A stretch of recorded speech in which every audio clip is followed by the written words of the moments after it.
إن الحمد لله نحمده ونستعينه ونستغفره ونعوذ بالله من شرور أنفسنا ومن سيئات أعمالنا من يهده الله فلا مضل له ومن يضلل فلا هادي له وأشهد أن لا إله إلا الله ولي الصالحين وأشهد أن محمدا عبده ورسوله وصفيه من خلقه وخليله أدى الأمانة ونصح الأمة وكشف الله به الغمة وجاهد في الله حق جهاده حتى أتاه اليقين أما بعد.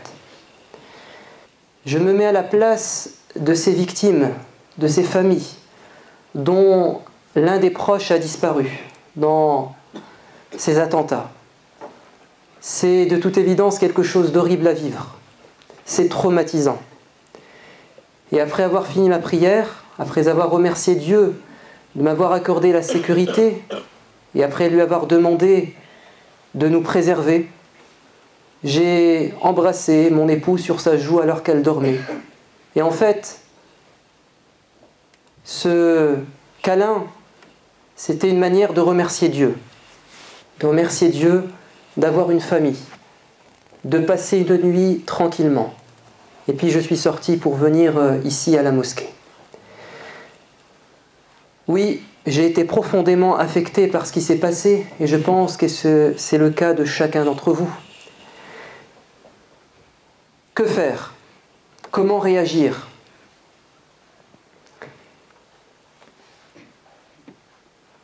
J'aimerais vous dire d'abord et rappeler que notre religion, cette belle religion qu'est l'islam, se désavoue de tout acte de violence contre des innocents. Alors je sais que pour vous, fidèles de la mosquée de Rem, c'est une évidence. C'est enfoncer des portes ouvertes. Mais ce message s'adresse à toute la France, à tous les Français. L'islam, c'est la paix. L'islam, c'est le bonheur sur terre et le bonheur dans l'au-delà. Quand le prophète Mohammed, paix et bénédiction de Dieu sur lui, est arrivé à Médine, après 13 ans de persécution, après 13 ans de terreur qui ont été exercés sur lui et sur sa famille, il a même perdu sa chère épouse, Khadija, il a même perdu son oncle qui l'avait tant défendu. Après 13 ans de terreur, il arrive à Médine. On lui ouvre les portes, on lui dit « Tu es le bienvenu, tu peux prêcher la bonne parole, le message authentique de l'islam, de la paix, de la liberté, de l'égalité, de la spiritualité. » Et vous savez quel a été son premier sermon? Quel a été son premier discours en tant que chef d'État dans cette société pluriculturelle, multiculturelle? Il y avait des juifs, des chrétiens, des musulmans. Écoutez bien et retenez ce sermon, car il suffirait aujourd'hui comme message. Il a dit 4 choses, 4 paroles qui tournent toutes autour de la paix. Il a dit « Répandez la paix autour de vous ». Il s'adresse aux musulmans. « Répandez la paix autour de vous ». Il dit ensuite « Raffermissez vos liens de parenté. Faites du bien donc à votre famille. » C'est la paix familiale. Il dit ensuite « Nourrissez les pauvres, l'humanitaire, la charité. » Il dit ensuite « Priez pendant que les gens dorment. » La paix intérieure et la spiritualité, l'intimité avec le Créateur, avec Dieu, en pleine nuit. Et vous savez ce qu'il dit enfin? Vous entrerez, si vous faites tout ça, en paix au paradis. Je répète, le prophète dans son discours officiel en tant que chef d'État, il dit aux musulmans 4 choses afin de gagner le paradis. Il leur dit de répandre la paix autour d'eux. Il leur demande de faire du bien à leurs proches, la paix familiale. Il leur demande de venir en aide aux démunis, l'humanitaire. Et il leur demande de prier la nuit pendant que les gens dorment. Y a-t-il dans ce message une invitation à la violence, à la haine? Oh que non. Et quand, après 10 ans de conflits armés avec ces détracteurs de la Mecque, qui l'ont expulsé et qui ont essayé de l'exterminer, lui et les musulmans de Médine, quand il revient à la Mecque, victorieux, cette fois-ci, la tête haute, que va-t-il dire aux gens qui l'ont persécuté pendant 23 ans? Il va leur dire: que pensez-vous? Quel sort pensez-vous que je vous réserve, vous qui m'avez fait du tort? Ils vont tous dire: tu es noble, fils d'un noble, nous n'attendons de toi que du bien. Et il dira: je vous répondrai ce qu'a dit Joseph, le prophète Joseph, à ses frères: partez en paix, que Dieu vous pardonne. Aucune vengeance. Ce prophète, dont les terroristes se sont réclamés dans les attentats, ont trahi le prophète. Et le prophète le leur reprochera un jour, puisque lui-même a dit, comme cela nous a été rapporté de manière authentique, celui qui fait du mal à un juif ou à un chrétien, donc en fait à un concitoyen, puisqu'il n'y avait que des juifs et des chrétiens à Médine, mais plus généralement à un être humain, celui qui fait du mal à un juif et à un chrétien avec qui nous sommes en paix, je serai son adversaire le jour de la résurrection.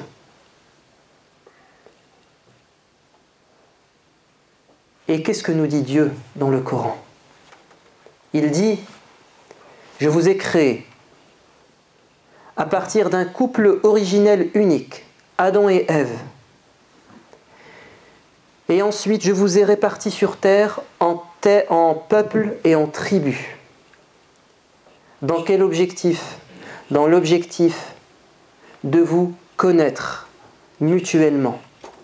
Donc Dieu dit dans le Coran, dans la sourate 49, qui a comme surnom la sourate du bon comportement, il nous dit que c'est lui, le Créateur, qui a voulu qu'il y ait de la diversité.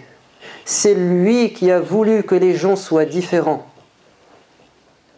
Et il nous demande de respecter son choix. La différence entre les gens, la diversité. Et il nous dit que cette diversité est source de richesse et non pas de conflit. Ce verset à lui seul est un message à tous ceux qui peuvent véhiculer un message de haine, à tous ceux qui se réclament de la théorie, du conflit des civilisations. Dieu ne dit-il pas dans une autre sourate: celui qui porte atteinte à une vie humaine s'en est pris à toute l'humanité? Est-ce que les terroristes étaient au courant de toutes ces paroles? Oui, évidemment. Ils les connaissaient. Que s'est-il donc passé? Il s'est passé que ils ont mis de côté ce que Dieu a mis au fond d'eux-mêmes, la conscience humaine, la conscience morale. Ils ont écouté des discours radicaux, des discours haineux. Et au lieu d'avoir un esprit critique, au lieu de remettre en question ce qu'on leur disait, ils les ont pris comme étant des vérités révélées. Or, ceux qui ont parlé étaient des êtres humains. Dieu ne leur a pas parlé, le prophète ne leur a pas parlé. Ce sont des êtres humains qui leur ont parlé.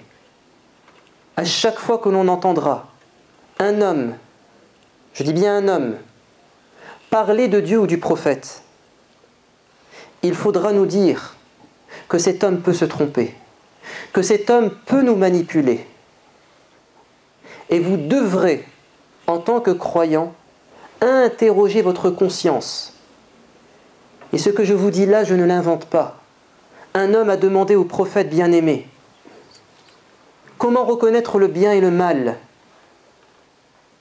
Il lui a dit: interroge les gens de science, les savants, les connaisseurs de la religion. Et l'homme de répondre: oui, mais s'ils ne sont pas d'accord, s'ils disent des choses contradictoires, opposées, comment m'en sortirai-je? Et le prophète de répondre: interroge ton cœur. C'est-à-dire qu'au final, c'est toi qui dois faire le tri. C'est toi, avec ta conscience, ton esprit critique, qui devra juger de la valeur du discours que tu entends. Car c'est toi qui vas mettre en pratique, et tu auras des comptes à rendre devant le tribunal des hommes et devant le tribunal divin. Ces terroristes ont commis ce crime envers eux-mêmes d'avoir mis de côté leur raison et d'avoir, dans une optique fanatique, avoir divinisé ces gens qui leur ont lavé le cerveau. Voilà comment commence la radicalisation de certains jeunes. Ils ne font pas marcher leur tête. Évidemment, le discours qu'ils entendent est très vicieux, puisqu'on utilise des arguments d'autorité. On leur dit: si tu as la foi, alors tu dois accepter et prendre pour argent comptant ce que je te dis. Voyez comment s'installe le rapport d'autorité. C'est moi l'autorité absolue, alors qu'il reste un être humain, donc une autorité relative, sujette à erreur. Si certains jeunes, parfois, virent vers la radicalisation, c'est parce qu'au départ, ils ont mis de côté leur raison et leur conscience. Et c'est pour ça qu'on ne cessera de dire, et c'est ce que disent tous les imams, ou presque, c'est que nous ne faisons que transmettre ce que nous avons compris de la religion. On transmet ce que nous avons compris de la religion. À vous ensuite de juger ce que l'on a dit et de considérer si c'est conforme à votre conscience ou pas.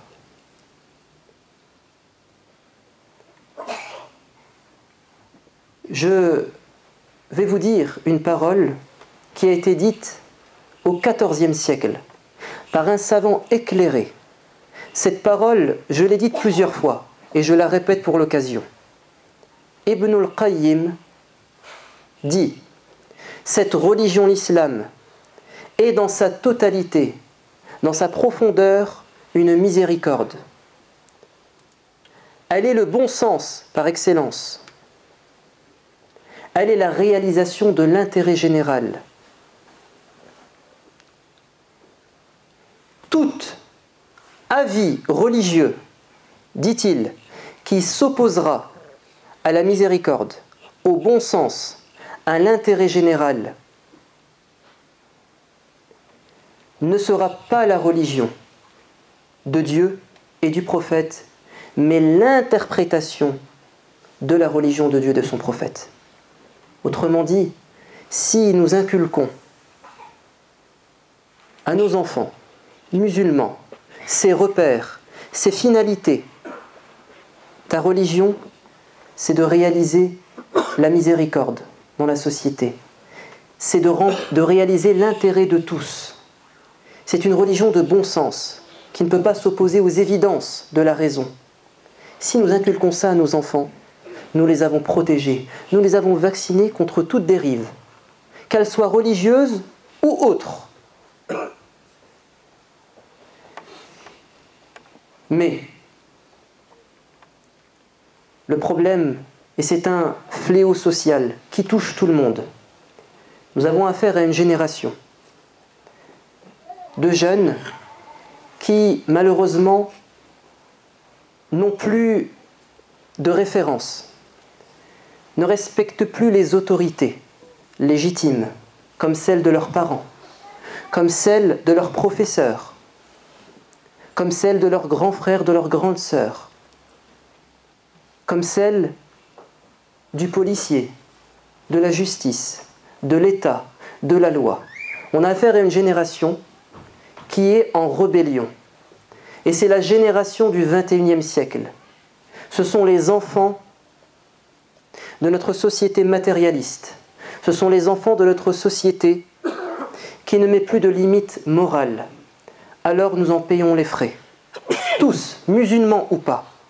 C'est pour ça que si nous voulons vivre en paix et en cohésion dans la société, nous devons revoir notre modèle social. Nous devons remettre dans les programmes d'enseignement, dans notre éducation en tant que parents, au centre de tout, la morale, c'est-à-dire la promotion du bien, la promotion de ce qui est bon. C'est important. J'aimerais vous dire également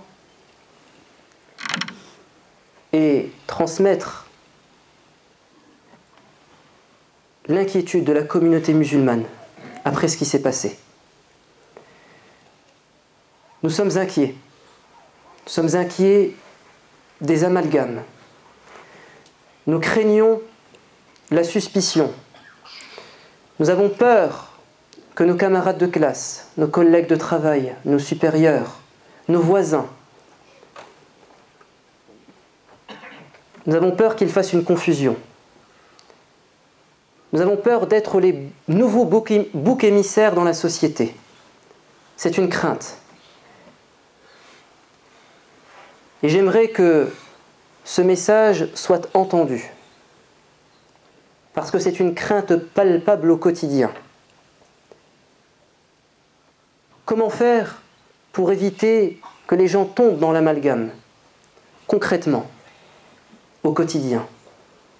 Nous devons faire un pas vers l'autre.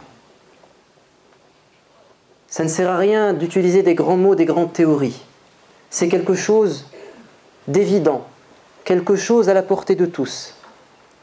Nous ne devons pas nous replier, nous ne devons pas nous renfermer.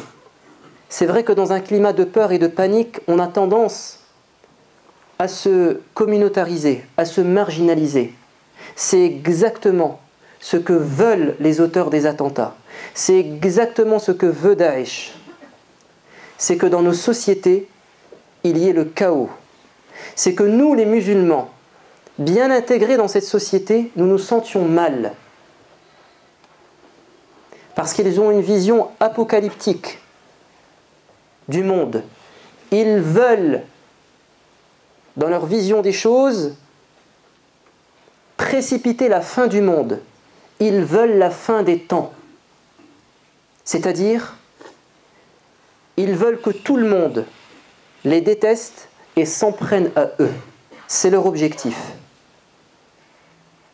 Parce que c'est ce qui va les conforter dans le fait qu'ils sont dans la vérité. Ils se considèrent dans la vérité quand tout le monde est contre eux. Ce qui est très étrange comme logique. Normalement, plus on convainc les gens et plus les gens nous soutiennent et plus on est proche de la vérité. Eux, c'est l'inverse même. Donc leur objectif, c'est de créer des crispations, des tensions au sein de la communauté française. Donc ce qu'il faut faire, c'est discuter, dialoguer. Cette chaleur humaine que nous pouvons créer, c'est elle qui fera fondre ce climat de froid entre nous. C'est inévitable. C'est la solution concrète au quotidien. Ensuite, deuxièmement, il faut délivrer des messages symboliques. Nous sommes dans l'ère de la communication. Vous savez que beaucoup de choses se jouent sur les réseaux sociaux, dans les médias. Aujourd'hui, les gens sont en demande. Ils nous donnent la parole. Ils nous tendent la main, nous ne devons pas la refuser. Nous sommes aujourd'hui dans un tournant pour la communauté musulmane en France. si nous ne saisissons pas cette opportunité, nous allons le regretter plus tard. Les gens sont à l'écoute.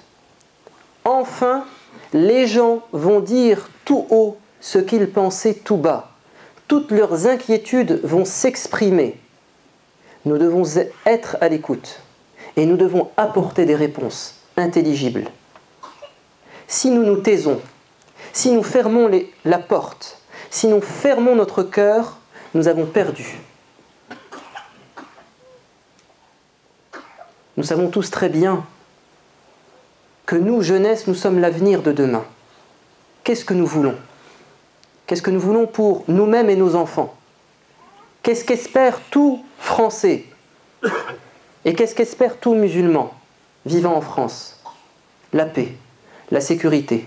Le prophète a dit, celui qui se réveille au matin, en paix et en sécurité, en bonne santé, avec de quoi se nourrir durant cette journée, c'est comme si toutes les richesses du monde lui avaient été accordées.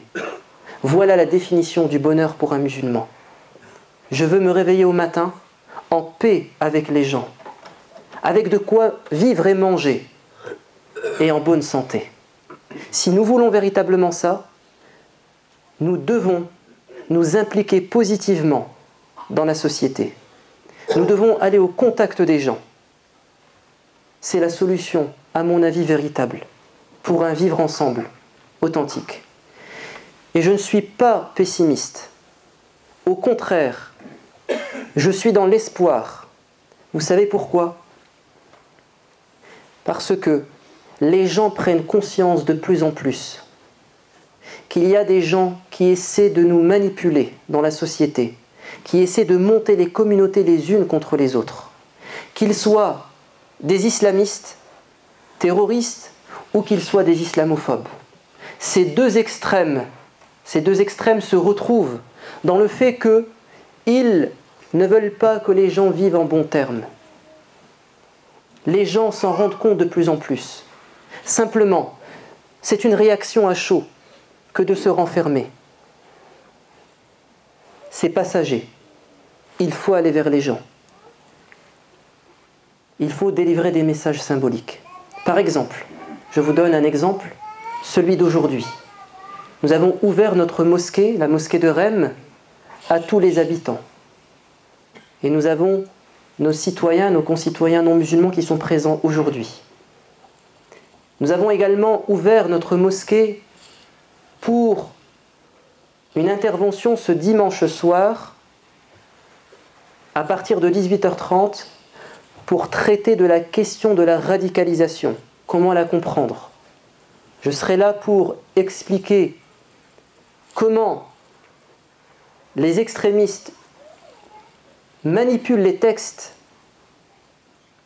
Et je vais expliquer également comment on peut, si on est fragile, accepter des idées extrémistes. Et puis il y aura un sociologue qui sera présent pour, cette fois-ci, parler des mécanismes psychologiques et aussi les facteurs sociologiques qui expliquent la radicalisation de certaines personnes. Ça ne sera pas centré sur la radicalisation liée à l'islam et aux musulmans, mais on parlera de ce phénomène qui est beaucoup plus large.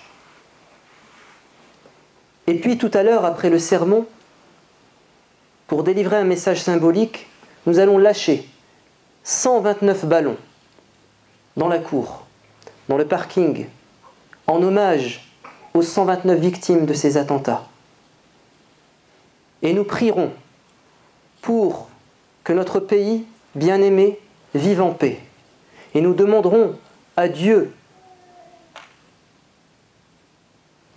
de faire en sorte que les victimes des attentats retrouvent le bonheur dans leur vie. اللهم إنا نسألك أن تهدينا إلى ما تحبه وترضاه اللهم اغفر لنا ذنوبنا وكفر عنا سيئاتنا اللهم توفنا وأنت راض عنا توبوا إلى الله وأنتم موقنون بالإجابة بسم الله والصلاة والسلام على رسول الله وعلى آله وأصحابه أجمعين. Un message donc aux Français, à toute la France, Soyons forts, ne baissons pas les bras. On veut nous mettre à genoux. Il faut rester debout. Un message aux Français pour dire que nous sommes embarqués dans le même bateau. Il ne faut pas se cacher dans les cales. Il faut avoir du courage, monter sur le pont et prendre le gouvernail. Et nous devons tracer notre chemin ensemble. On ne pourra pas, si on s'isole, si chacun pense du mal de l'autre, on ne pourra pas aller de l'avant.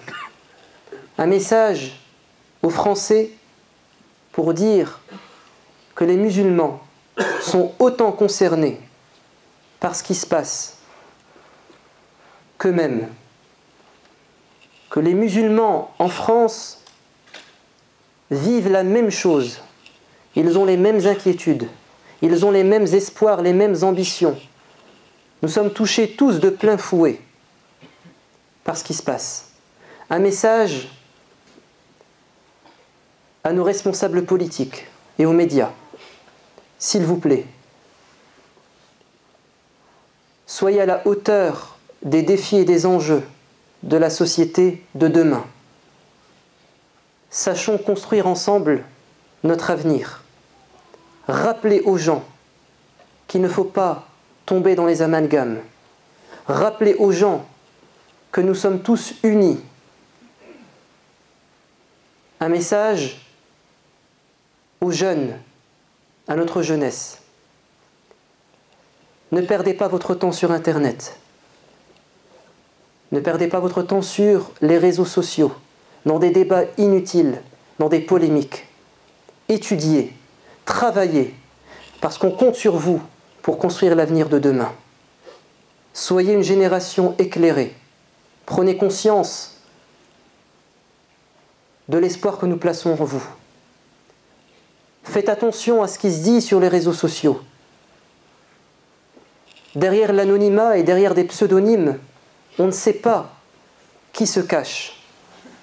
Parfois, vous avez des messages contre la France, des messages de soutien à ce qui se passe.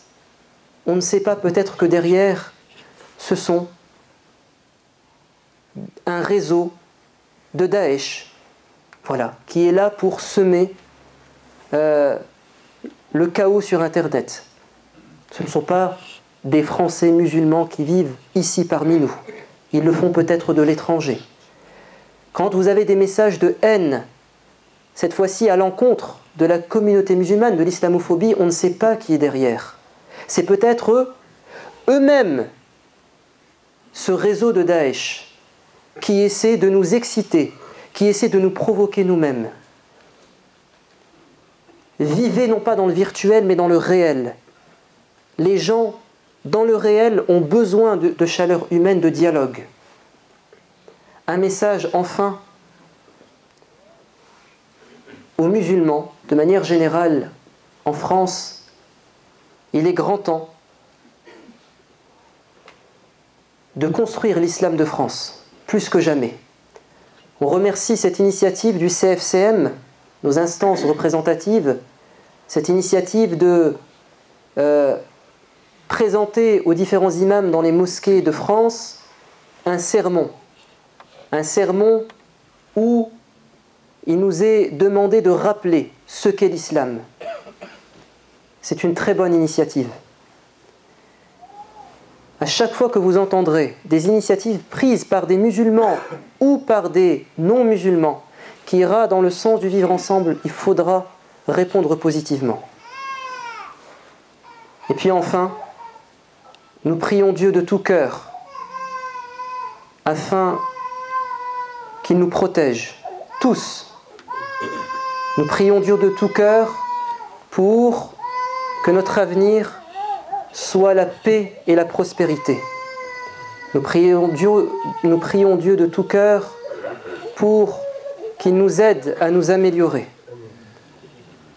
اللهم يا ربنا يا أرحم الراحمين يا ذا الجلال والإكرام يا فعال لما يريد اللهم أنت مقلب الأمور اللهم أنت الذي تقلب الأمور اللهم إليك يرجع الأمر كله. اللهم إنا نسألك أن ترحمنا. اللهم احفظنا واحفظ أولادنا. اللهم احفظ هذا البلد. اللهم إنا نعوذ بك أن نضل أو نضل أو نظلم أو نظلم. اللهم أرنا الحق حقا وارزقنا اتباعه وأرنا الباطل باطلا وارزقنا اجتنابه. اللهم خذ بأيدينا إلى طاعتك.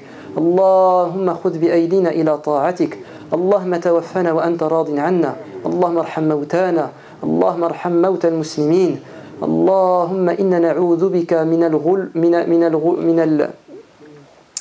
اللهم إنا نعوذ بك من التطرف. اللهم إنا نعوذ بك من التطرف. اللهم إنا نسألك أن تبصرنا بعيوبنا. اللهم أرنا الحق حقا وارزقنا اتباعه. اللهم إنا نسألك الاعتدال في الدين. اللهم افتح لنا فتوح العارفين. اللهم آتنا في الدنيا حسنة وفي الآخرة حسنة وقنا عذاب النار وآخر دعوانا أن الحمد لله رب العالمين. Encore une fois, il y a un lâcher de ballon dans le parking juste après le sermon, et ensuite dans la salle numéro 4 il y a du thé, du café, des gâteaux. Donc nous sommes là aussi pour discuter, pour échanger avec nos concitoyens qui sont venus aujourd'hui. Donc rendez-vous ensuite dans la salle numéro 4 pour discuter, et puis transmettez ce message autour de vous. N'hésitez pas à communiquer avec les gens encore une fois, et Inch'Allah je vous donne rendez-vous dimanche à 18h30 pour l'intervention. Wa aqim as-salah.